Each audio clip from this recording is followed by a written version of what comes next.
Tamil Nadu state eligibility test தேர்வு எழுதி முடிவிற்காக காத்திருக்கக்கூடிய தேர்வர்கள் அனைவருக்கும் வணக்கம்.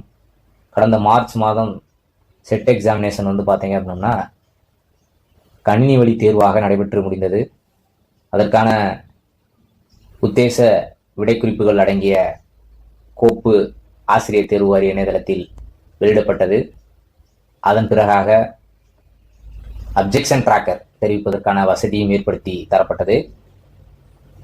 நிறைய மேஜருக்கு பார்த்தீங்க அப்படின்னா பேசிக் கொஸ்டின்ஸே நிறையா பார்த்தீங்க அப்படின்னா தவறுதலாக ஆன்சர் கீழே இடம்பெற்றிருந்துச்சு. அதனால் அப்ஜெக்ஷன் ட்ராக்கர் ஓப்பன் பண்ணி விட்டுருக்காங்க. அப்ஜெக்ஷன் ட்ராக்கரில் எல்லாருமே அவங்களுக்கு தேவையான அப்ஜெக்ஷன்ஸை பார்த்தீங்க அப்படின்னா அந்த சரியான ஆதாரத்தோடு பார்த்தீங்க அப்படின்னா தெரிவிச்சிருக்கிறாங்க. இந்த ப்ராசஸ் எல்லாமே கன்சால்டேட் பண்ணி அந்த இறுதி விடைக்குறிப்பு அதுக்கப்புறம் பார்த்தீங்க அப்படின்னா தேர்ச்சி பெற்றவர்களுக்கான அந்த பட்டியல் வெகு விரைவில் வெளிவர இருக்கிறது.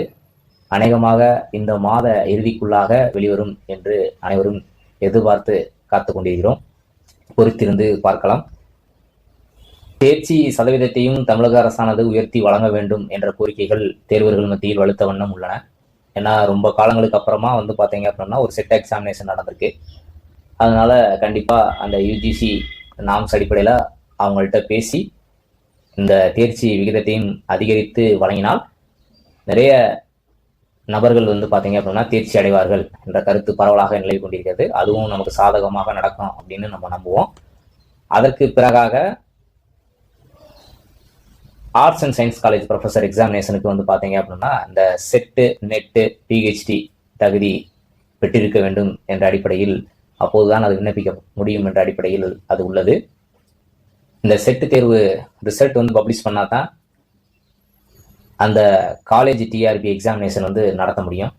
ஆகையினால துரிதமாக செயல்பட்டு ஆசிரியர் தேர்வாரியம் வெகு விரைவாக இந்த பட்டியலை வெளியிடுவதற்கான ஆயத்த பணிகளை முடுக்கிவிட்டுள்ளதாக தெரிகிறது. மிக விரைவாகவே நமக்கு சாதகமான செய்திகள் சேரும் என்று நம்பலாம். அனைவரும் இணைந்திருங்கள். நன்றி.